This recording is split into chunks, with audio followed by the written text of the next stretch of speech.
সকল প্রশংসা মহিয়ান গরিয়ান বিশ্ব জগতের প্রতিপালক, সব কিছুর যিনি নিয়ন্ত্রক, পরিচালক এবং আহকামুল হাকিমিন, সবচেয়ে শ্রেষ্ঠ ন্যায় বিচারক, তার জন্যই সকল প্রশংসা। আলহামদুলিল্লাহ। আল্লাহর দয়া এবং শান্তি প্রিয় নবী মুহাম্মদুর রাসূলুল্লাহ সাল্লাল্লাহু আলাইহি ওয়াসাল্লামের। সম্মানিত উপস্থিত মুসল্লিবৃন্দ, জুমার খুতবাতে আজকে ভালো ও কল্যাণ কাজে প্রতিযোগিতা করা ও অগ্রগামী হওয়া, এই বিষয়ে আপনাদের সামনে আলোচনা করব ইনশাআল্লাহ। ওয়া মা তাওফীকি ইল্লা বিল্লাহ। সম্মানিত হাজিরিন,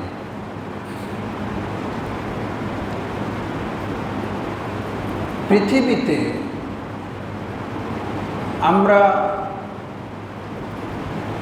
আমাদের যে বৈশিষ্ট্যটা নিয়ে আমরা দুনিয়াতে এসেছি, আমাদের ভিতরে কোনো কাজের প্রতি আগ্রহ থাকলে সেটাকে আমরা খাওয়া দাওয়া বাদ দিয়ে হলেও, প্রয়োজনীয় অন্য কাজ বাদ দিয়ে হলেও ওই কাজটাকে আমরা সমাধান করার চেষ্টা করি। যেগুলো কাজে আমাদের আগ্রহ কম, সেই কাজটা যদি গুরুত্বপূর্ণ হয়, তারপরেও দেখা যায় যে আমরা অলসতা করি, আমরা বিলম্ব করি, ঢিলে করি। পাশাপাশি কিছু মানুষ রয়েছেন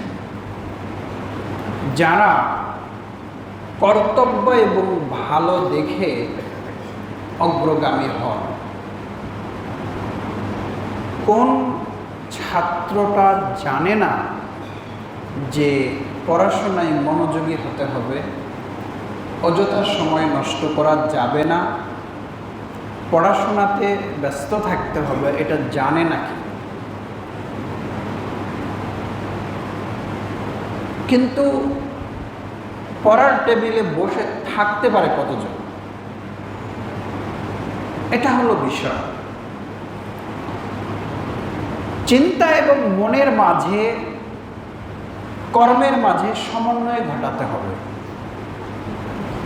যেটা আমার জন্য কল্যাণকর, সেইটা আমার কষ্ট হলেও সেই কাজ আদায়ের ব্যাপারে আমাকে অগ্রগামী হতে হবে, অন্যের চেয়ে এগিয়ে থাকতে হবে। সফলতা তো তারই, এটা আমরা বুঝি।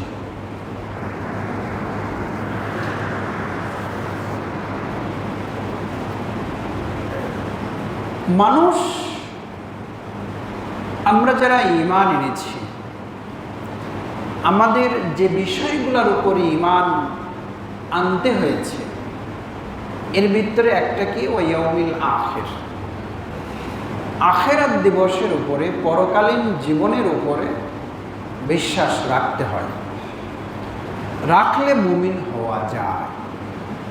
এই বিশ্বাসের উপরে ভিত্তি করেই ইসলাম নামক যে দিন, এই দিনটা পৃথিবীতে দাঁড়িয়ে রয়েছে আপনার আমার মাঝে। আলহামদুলিল্লাহ যে আপনার আমার মাঝে সেই বিশ্বাস, আল্লাহর প্রতি সেই বিশ্বাস এবং পরকালীন জীবনে যে আপনার আমার এই কর্মের যথাযথ প্রতিদান দেওয়া হবে, এই মর্মে আমাদের দৃঢ় বিশ্বাস আছে বলেই আমরা আজকে মসজিদে আল্লাহর ঘরে আমরা জুমার দিন একত্রিত হয়েছি। আলহামদুলিল্লাহ। এটা খুব সুখের কথা, আনন্দের কথা। আমাদের ভিতরে যেন ইবাদতের ব্যাপারে পিছু টান না থাকে, আর 10 জনের চেয়ে যেন আমরা এগিয়ে থাকি।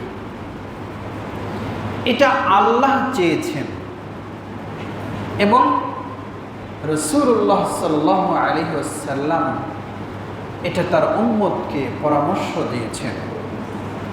আপনারা জানেন যে কিয়ামতের দিন যখন আল্লাহ সুবহানাহু ওয়া তাআলা বিচার করার জন্য বিচারক হিসাবে যখন তিনি আসন নেবেন, তখন তার আরশের যে ছায়া, এই ছায়া তলে কিছু মানুষকে আশ্রয় দেবেন।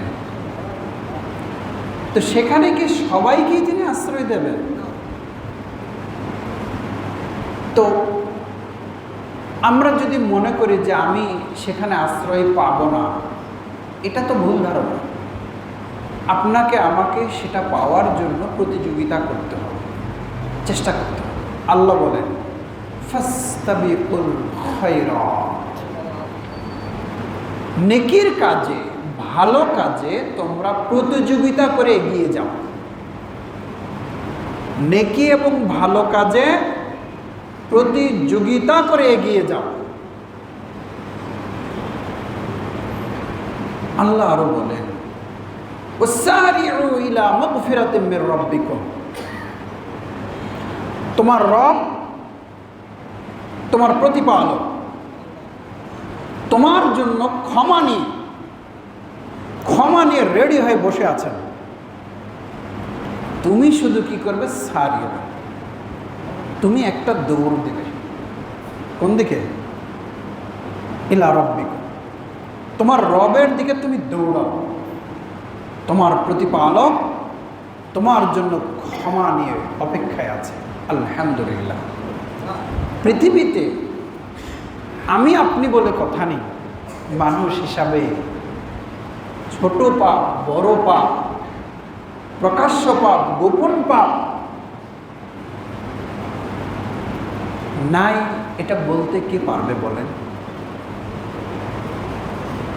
তবে সবচেয়ে সুখের কথা হলো যে রব্বুল আলামিন এমন একজন প্রতিপালক যে তিনি ক্ষমা নিয়ে বসে থাকেন। অনেক সময় অভিমান করে পিতামাতাও বলে, ওকে আমি জীবনে ক্ষমা করব না, বলে না, ওকে আমি জীবনে ক্ষমা করব না। এসে ক্ষমা চাইলেও বলে না, তোর কোনো ক্ষমা নেই, তুই হট আমার চোখের সামনে থেকে হট। এত কষ্ট পাইছে, ক্ষমা নাই, ঘোষণা দিয়ে দিয়েছে। রব্বুল আলামিন কোরআন হাদিস আপনি যদি পড়েন, জানেন বা ওয়াজ শোনেন, আল্লাহ কি বলেছেন যে না আমার ক্ষমা নাই? কোনো হুজুর কোনোদিন কি এই ওয়াজ শোনাইছেন আপনাদেরকে? শিরকের গুনার ব্যাপারে একটা কথা আছে, তারপরেও তওবা করলে ওটাও মাফ হবে ইনশাআল্লাহ। কিন্তু আল্লাহ রাব্বুল আলামিন আপনার আমার প্রতিপালক, তিনি আপনাকে আমাকে ক্ষমা করতেই ভালোবাসেন। লাইলাতুল কদরের জন্য দোয়াটা কি? আল্লাহুম্মা ইন্নাকা আফুউন, হে আল্লাহ আপনি হচ্ছেন ক্ষমাশীল, তুহিব্বুল আফওয়া, ক্ষমা করাটা আপনার প্রিয় কাজ, আপনি ক্ষমা করতেই ভালোবাসেন। ফাআফু আন্নি, আমাকে ক্ষমা করে দাও। আমিন। তো ফাস্তাবিকুল খায়রাত সারিউ ইলা মাগফিরাতিম মির রাব্বিকুম, আল্লাহর ক্ষমা, এই দিকে তুমি দৌড় দাও। আরেকটা জান্নাত, জান্নাতের দিকে তুমি দৌড়াও। তোমার চলনে বলনে, ব্যবসা বাণিজ্য, সব ক্ষেত্রে তোমার একটা সামনে একটা গোল থাকবে, লক্ষ্য থাকবে, আমার জান্নাত সামনে, আমি জান্নাতের দিকে এগিয়ে যাচ্ছি। আমি দাড়িপাল্লা ধরব, আমি ওখানে জান্নাত খুঁজব, আমি ন্যায়ভাবে মেপে দেব, ঠকাবো না, জান্নাত খুঁজব। আমি চাকরি করি, আমার অফিসে আমি জান্নাত খুঁজব। কিভাবে? এই ফাইলটাতে কিছু টাকা মেরে খাওয়া যাবে, কিন্তু আমি খাবো না। রিজিক দাতা আল্লাহর উপরে আমার ভরসা আছে, আমি ঘুষ খাবো না, আমি জান্নাত খুঁজব। আমি কৃষিকাজে যখন আইলে যখন কোদাল মারি, আমি ওখানেও জান্নাত খুঁজব, যে আমার কোদাল যেন ব্যয় হয়ে যেন আরেক দিকে, যেন অন্য সীমানায়, যেন জমি যেন আমার ওই দিকে না যায়, আমার ভিতরে থাকে। জান্নাত খুঁজতে হবে এভাবে। জান্নাত খুঁজবেন কোথায়? জান্নাত আপনাকে আমাকে এই কাছাকাছি খুঁজতে হবে। পৃথিবীতে আপনি আমি একটা বাড়ি নিয়ে, 1 বিঘা জমি নিয়ে, 10 বিঘা জমি নিয়ে, 100 বিঘা জমি নিয়ে, আল নিয়ে গন্ডগোল, ঠেলাঠেলি, মারামারি করি, করতেও হয়। রব্বুল আলামিন বলছেন, এই আমার বান্দারা, এই পাগলেরা, এটা দুনিয়া, লাবু ওয়া লাহবু, এটা খেলতামাশা। পাগল হলে কেন?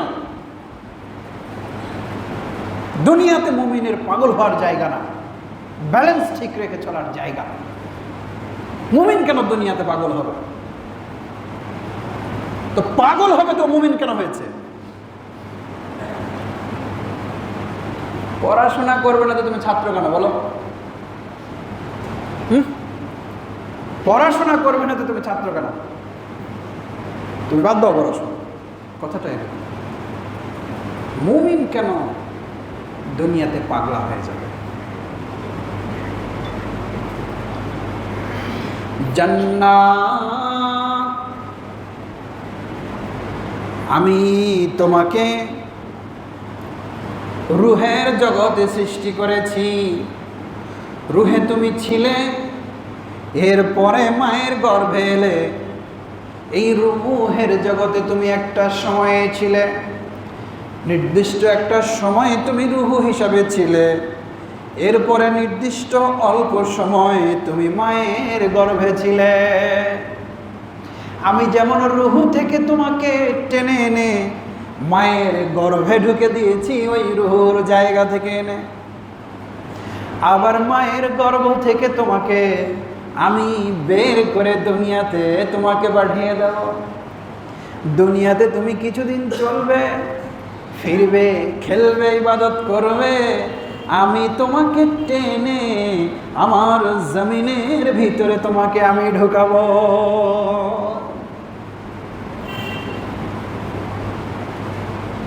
কাইফা তাকফুরুনা বিল্লাহি ওয়া কুনতুম আমওয়াতান ফাহইয়াকুম সুম্মা ইউমীতুকুম সুম্মা ইহয়ীকুম সুম্মা ইলাইহি তুরজাউন। শুধু তাই নয় রে, ওই যে তোমাকে আমি মাটিতে ঢোকালাম, ওখান থেকে তোমাকে আবার আমি জিন্দা করে তুলব। আমি তোমাকে মৃত অবস্থায় মাটিতে ঢুকিয়েছি, মাটি থেকে তোমাকে আমি বের করব জিন্দা অবস্থায়।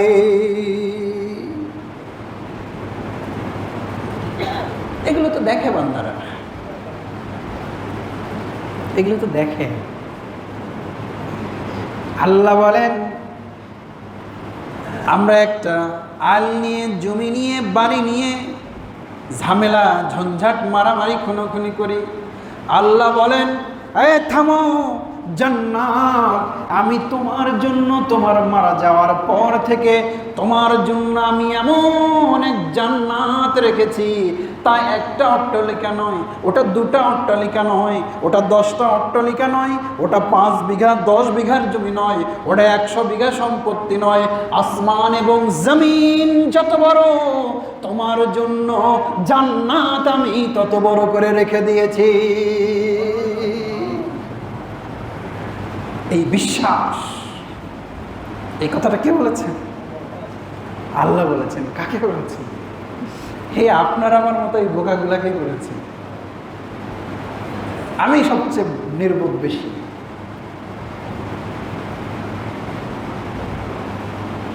আল্লাহ সান্ত্বনা দিয়ে বলছেন, এটা দুনিয়া, তুমি দেখো না ছিলে কোথায়, এসেছো কোথায়, এখন আছো কোথায়। তো তুমি এখানে এসে কেন সব ভুলে গেলে যে তুমি মায়ের পেটে ছিলে? তুমি কেন ভুলে গেলে মায়ের পেটে তুমি আসলে কিভাবে? তো তুমি কেন ভুলে গেলে মায়ের পেটে আসার আগে কোথায় ছিলে? এগুলো কি আল্লাহকে কোরআনে সব বলেন নাই? তো ভুললেন কেন? এমন ভোলা ভুলেছে বান্দা, আল্লাহকে এমন ভোলা ভুলেছে, সময় নেয়। আল্লাহর বান্দা আল্লাহর ইবাদতের সময় পায় না। বান্দা কিন্তু আল্লাহ, আর দাসত্ব করে কার? ভুলে গেছেন শয়তানের। বান্দা আল্লাহ, আর দাসত্ব করে কার? শয়তানের। খারাপ একটা উদাহরণ আছে, বলাটা ভালো হবে না। স্বামীর খায় আর আরেকজনকে খুশি করে। কথাটাকে বোঝা গেল? স্বামীর খায়, ইনকাম, আরেকজনকে খুশি করে। মনে কিছু নেবেন না, এটা একটা উদাহরণ দিলাম। উদাহরণকে উদাহরণের জায়গায় রাখবেন। ভরণ পোষণ স্বামী খুশি করে আরেকজনকে। আল্লাহর দেওয়া রিজিক, আল্লাহর জমিন, আল্লাহর বান্দা, আল্লাহর হাত পা চোখ কান সব কিছু নিয়ে কার দাসত্ব করতেছে? শয়তানের দাসত্ব করতেছে। আফসোস, ও কি ভোলা ভুলেছে, গেছে কোথায়?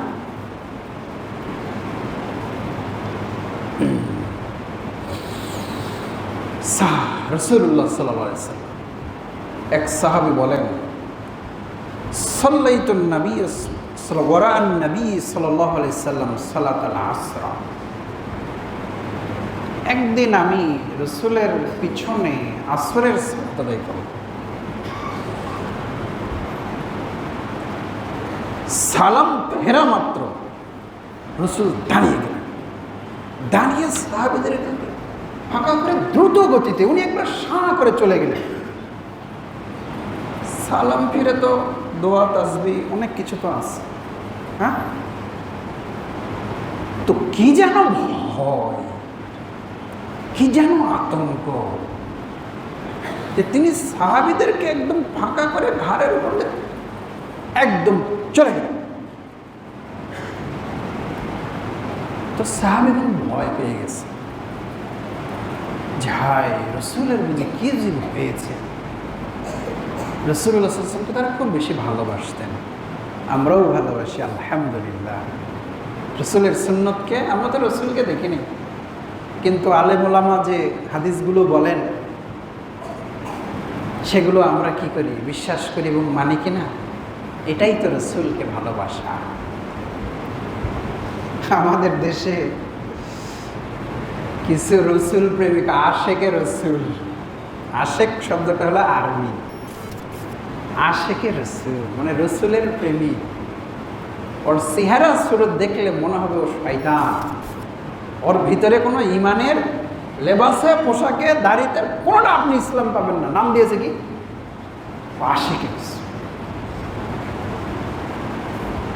তুমি যদি আশেকে রসুল হও তো রসুলের দুশ্মনকে, হ্যাঁ?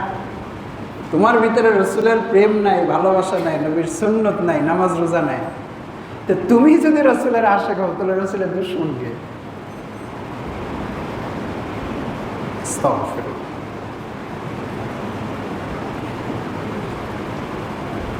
সাহাবীগণ ভয় পেয়ে গেলেন। তিনি তার কোন স্ত্রীর রুমে গেলেন, যে আবার যেভাবে গেছেন ওই গতিতে আবার ফিরে আসলেন। দেখলেন, চেহারা দেখলে বোঝা যায় না মানুষ। দেখছেন যে সবাই কেমনভাবে রাসূলের দিকে তাকাচ্ছে, মানে দুশ্চিন্তা নেই, রাসূল এটা বুঝতে পারলেন যে সাহাবীরা খুব দুশ্চিন্তা নিয়ে দেখছে। এটা বুঝতে পেরে রাসূল বললেন যে আমার কাছে ঘরে বাইতুল মালের সাদাকার কিছু সম্পদ, কিছু স্বর্ণ আমার কাছে জমা ছিল, ওটা আমি এখনো বন্টন করিনি। আমি কাল বিলম্ব না করে আমি সেটা বন্টন করে দেওয়ার জন্য আমি আসলাম। সুবহানাল্লাহ। রাসূলুল্লাহ সাল্লাল্লাহু আলাইহি সাল্লাম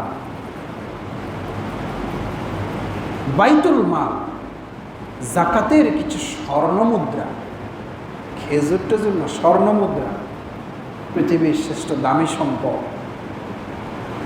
এটা উনি কেন বিতরণ করেননি? এই জন্য উনি সালাম ফিরে কিরকম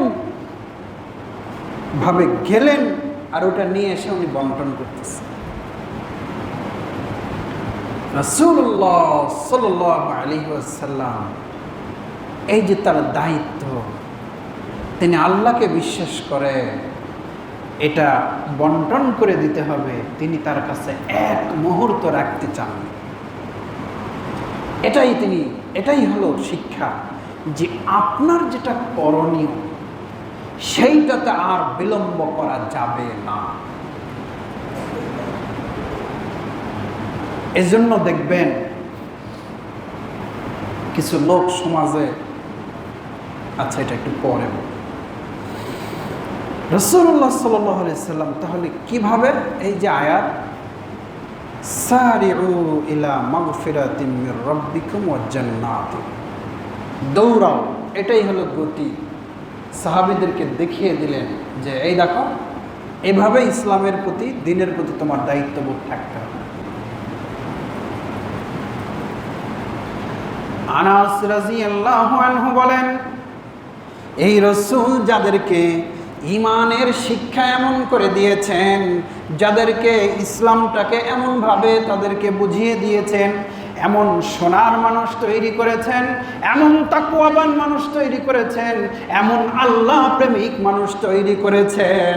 উহুদের দিনে আনাস রাদিয়াল্লাহু আনহু বলেন যে যা রাজুলুন ইলান নবী সাল্লাল্লাহু আলাইহি ওয়াসাল্লাম ইয়াউমা উহুদিন, উহুদের দিনে একজন ব্যক্তি রাসূলের কাছে এসে বলছেন, আরাইতা ইন কুতিলতু ফা আইনা আনা ইয়া রাসূলুল্লাহ, আজকে উহুদের দিন, জিহাদের দিন, এরা কাফের মুশরিকদের সামনে আমাদের লড়াইয়ের দিন, জীবন যেতেও পারে, জীবন আমার থাকতেও পারে, আমি গাজী হতে পারি, আমি শহীদ হতে পারি, তবে যদি আরাইতা ইন কুতিলতু, আমি যদি শহীদ হয়ে যাই, আমি যদি মারা যাই, ফা আইনা আনা, তবে আমি কোথায় যাব?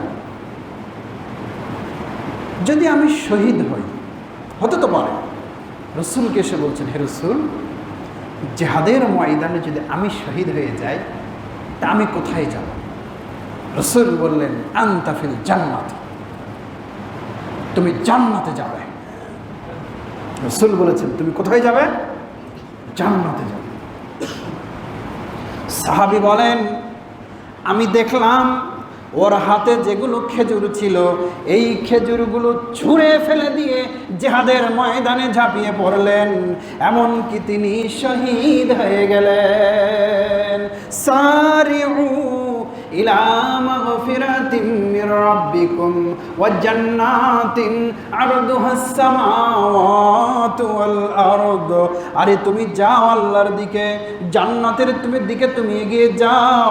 এটা দুনিয়া খেলা হাসি খেলার জায়গা, তুমি জান্নাতের দিকে এগিয়ে যাও, যে জান্নাতটা আসমান এবং জমিনের মতো প্রশস্ত।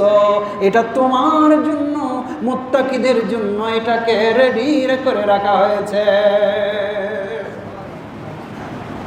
আপনি আমি তো সেই ব্যক্তি। নিয়ত করতে হবে, আল্লাহ এই যে তুমি ঘোষণা দিয়েছ যে মুত্তাকিদের জন্য এরকম জান্নাত আসমান জমিনের সমান, আমরা 1 বিঘা 2 বিঘা জমি নিয়ে আমরা এরকম করি। এত বিশাল বড় জান্নাতের তুমি ঘোষণা দিচ্ছ, আল্লাহ ওই মুত্তাকিদের ভিতরে তুমি আমাকে অন্তর্ভুক্ত করে নাও। বলেন আল্লাহুম্মা আমিন।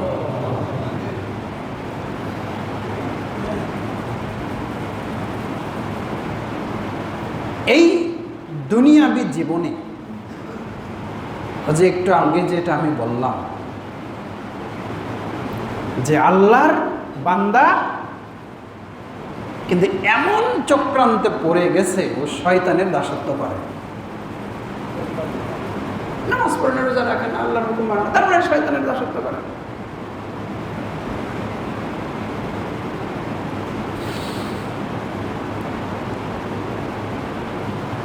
রাসূলুল্লাহ সাল্লাল্লাহু আলাইহি ওয়াসাল্লাম একদিন সাহাবীদেরকে বললেন, বাদিরু ইলাল আমাল। দেখো আমার সাহাবীরা, তোমরা ভালো কাজে দ্রুত করো, ভালো কাজে দ্রুত করো, দ্রুত, লেট করো না, বিলম্ব করো না। নেকির কাজে কোনো বিলম্ব নেই। ফাসাতাকুনু ফিতনাতান কাকাতিরিল লাইলিল মুজলিম। রাসূল বলেন, জানো যখন রাত হয়, অন্ধকার নেমে আসে, তখন বাড়িকেও অন্ধকার করে, দোকানকেও অন্ধকার করে, মসজিদকেও কি করে? অন্ধকার করে না? আপনি আমি কারেন্ট জ্বালাই, বাল্ব, বিদ্যুৎ জ্বালাই, সেটা ভিন্ন কথা। কিন্তু রাত্রির অন্ধকার যখন আসে, তখন হিন্দুর বাড়িতেও যে অন্ধকার, মুসলমানের বাড়িতেও সেই অন্ধকার। বাড়িতে, দোকানে, রাস্তাতে, ঘাটে, মাঠে, ময়দানে, মসজিদে, সব জায়গায় অন্ধকার ছড়িয়ে যায়। রাসূল বলেন, আমার সাহাবীরা, এমন এক জামানা আসবে, এমন এক সময় আসবে, এমন এক প্রেক্ষাপট আসবে, রাতের অন্ধকার যেরকম সব জায়গাকে অন্ধকার করে ফেলে, ঢেকে ফেলে, ফিতনা সব জায়গায় এরকম করে ছড়িয়ে পড়বে। সব জায়গায় এরকম করে ফিতনা ছড়িয়ে পড়বে। ফিতনা ছাড়া কোনো জায়গা থাকবে না। কি দোকান, কি বাড়ি, কি মসজিদ, কি মাদ্রাসা, সব জায়গায় ফিতনা ফিতনা ফিতনা ছড়িয়ে পড়বে। রাসূল আরো বললেন, জানো তখন কি হবে? ইসবিহুল মুমিনু ইসবিহুর রাজুলু মুমিনান ওয়া ইউমসি কাফিরান ওয়া ইউমসি মুসলিমান ওয়া ইসবিহু কাফিরান। সকালে ঘুম থেকে উঠবে মুমিন হয়ে, আর সন্ধ্যার সময় ও কাফের হয়ে যাবে। সন্ধ্যায় ছিল সে মুমিন, সকাল হতে হতে ও কাফের হয়ে পরিণত হয়ে যাবে। ফিতনাটা এরকম ভাবে আসবে। ইসলামের বিপরীত জিনিসটা এরকম হয়ে আসবে। এজন্য দেখবেন আমাদেরই কিছু ভাই মুসলমানের ঘরেই সন্তান,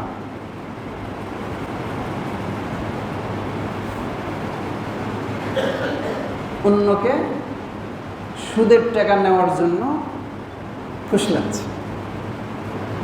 টাকা লাও ভাই, টাকা লাও, উন্নতি হবে, মহা উন্নতি হবে। মানে আমি তো বলেছিলাম যে আপনাকে সুদে ফেলায় দিয়ে আপনার উন্নতি হবে, এইটাই গপ্পটা দেয়। দুনিয়াতে এত ভালো মানুষ কে গো, যে অন্যের উপকারে রাত দিন খাটে। যে ওয়াশিং পাউডার কিনলে আপনি একটা বালতি ফ্রি পান, ওইটা আপনাকে এমনি দেয়? টাকা বেশি আছে, বালতি ফ্রি দাও কা, তুমি ওয়াশিং পাউডারের তুমি দাম কমাইলেই তো হয়। জাতি এটা বুঝতে পারে না যে এখানে কি আছে। তোমাকে এই সুদে ঢোকায় তোমার ইমান আমার নষ্ট, ওর তো হয়েছেই। তোমাকেও করে তোমার রক্ত চুষে ও বড় লোক হবে, এই জন্য তোমার খুশি লাগছে, কিন্তু তুমি বুঝতে পারো মনে কিছু নেবেন না। যেটা হারাম ওটাকে হারাম বলতে হবে। ওটা প্রধানমন্ত্রী করলেও হারাম, আমি করলেও হারাম। এই নির্বোধগুলা দেখেন ফিতনা কিভাবে ছড়িয়ে গেছে। এই নির্বোধগুলো যারা ইসলামী কাজ করে, ইসলামিক ফাইন্যান্সিয়াল যারা বিষয়গুলো চালায়, ওদেরকে আবার বলে যে আমাদেরটা যদি সুদ হয় তো ওদেরটা কেন সুদ হবে না। বুঝলেন? মানে আমরাও টাকা থেকে টাকা বেশি দিচ্ছি, ওরাও দিচ্ছে, তাহলে এটা সুদ হলে ওটাও সুদ হবে। এই ফিতনা। এবং সে নিজেকে মনে করছে সে নিজে সঠিক আছে। আল্লাহ যে সুদকে হারাম করেছে, ও নিজেকে কি মনে করছে? না, আমি ভুল করি না, আমি ঠিক করছি। দুঃখ, নিজের ভুল এরা বুঝতে পারে না। বিষয়টা যদি তাই হয় তাহলে তুমি কেন সুদ লেখো? তুমি মুনাফা লেখো। হ্যাঁ, তোমার কাগজপত্রে তোমার অ্যাকাউন্ট খুলতে গেলে তুমি সুদের পার্সেন্টেজ তুমি কেন লেখো?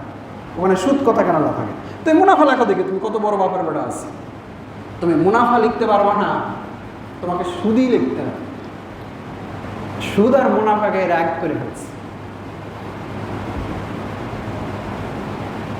এই ফিতনা থেকে আপনারা কয়জন বেঁচে আছেন? আমি যে হাদিসগুলো বলছি, যে আয়াতগুলো বলছি, এটাই ভারতের মানুষের জন্য, হেদায়েতের জন্য বলছিলাম। এটা আপনাকে আমাকে সংশোধন হতে হবে, এজন্য বলছি। আচ্ছা বলেন তো, এই উদাহরণটাও খারাপ, বোঝার জন্য বলছি। বিয়ে করলে খরচ লাগে না? লাগে না? স্ত্রী ভরণ পোষণ দিতে হয়, আপনার টাকা পয়সা খরচ হয়। হ্যাঁ, হয়তো। মনে কিছু নেবেন না, উদাহরণকে উদাহরণের জায়গায় রাখবেন। কেউ যদি বলে স্ত্রীর জন্যও তো আমার টাকা খরচ হয়, এটা তো হালাল, তো আর পরে নারী যেগুলো খারাপ মহিলা আছে সেখানেও যদি আমি টাকা খরচই করি 1 রাত 2 রাতের জন্য, তো ঘুরে তো ওখানেও টাকা খরচ হলোই। তো ওখানেও টাকা যায়, স্ত্রী পুষতে গেলেও কি লাগে? টাকা খরচ হয় কিনা? অতএব ওটা আর এটা একই। এই তুমি আমাকে প্রমাণ করো যে আমি ভুল বলেছি। তুমি সুদ আর মুনাফাকে এক করে ফেলেছো। তুমি সুদ আর মুনাফাকে তুমি এক করে ফেলেছো। তুমি আমাকে বলো স্ত্রী আর ওই খারাপ মহিলার কি পার্থক্য? দুই জায়গাতেই খরচ আছে। তো একটা হালাল কেন আর একটা হারাম কেন?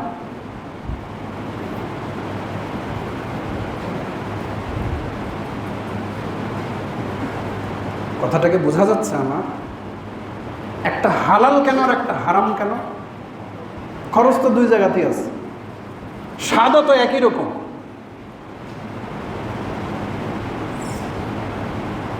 এই পার্থক্যটুকু এই আহাম্মকেরা গোপন রেখেছে। রেখে কি করেছে? এই সুদকে আর মুনাফাকে এরা কি করে ফেলেছে? একাকার করে ফেলেছে। আফসোস, এরা বুঝতেই পারে না। আপনিও বুঝতে পারেন না। আপনিও আমাকে বলেন মাঝে মধ্যে, হুজুর এটা হলে আবার ওটা কি অসুবিধা? বোঝার চেষ্টা করবেন। যেমন ওটা সিস্টেমে পার্থক্য আছে, এই কারণে স্ত্রীর প্রতি খরচ করলে হারাম। ওটার সিস্টেম এমন লস আছে, ওখানে কোটি টাকা খরচ করলেও স্ত্রীর চেয়ে যদি বেশি টাকাও খরচ করেন, তারপরে ওটা কি হালাল না হারাম? সিস্টেমে লস আছে। সিস্টেম করে যেটা আছে ওটাকে মুনাফা বলে, আর তোমার যে সিস্টেম ওটা হলো সুদ।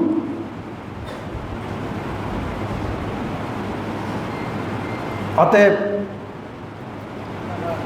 ইসলামী ব্যাংকিংয়ের সাথে অন্য ব্যাংকিংয়ের, সুদী ব্যাংকিংয়ের কোনো তুলনা করবেন না। ইসলামী ব্যাংকিংয়ের জায়গায় ইসলামী ব্যাংকিং আলাদা। এর সঙ্গে লেনদেন করাটা নিঃসন্দেহে বৈধ। আমি বলিনি যে এর সবগুলোই একদম 100-তে 100, কিন্তু আমি যতটুকু জানি অন্যের চেয়ে এখানে ভালো আছে। সমস্যা রয়ে গেছে। রাষ্ট্র যদি সুদভিত্তিক হয়, রাষ্ট্রের সাথে যদি লেনদেন করতে হয়, তাহলে তো রাষ্ট্রের ওই জায়গায় যেহেতু কিছু কারবার থাকবেই, কিন্তু আমরা গ্রাহককে দিলাম না। গ্রাহকের সাথে আমাদের ফ্রেশ আছে, আর কেউ গ্রাহককেই সুদ দিচ্ছে। আর ওইটা যেটা রাষ্ট্রের অনুমোদনের কারণে যেটা লেনদেন, ওই জন্য ওই টাকা যদি বন্যা, খেলা বা রাস্তাঘাটের জন্য ব্যয় করা হয়, তাহলে তো ওটা তো আর আপনার কাছে আসলো না। তা আপনি কেন ভুল বুঝলেন?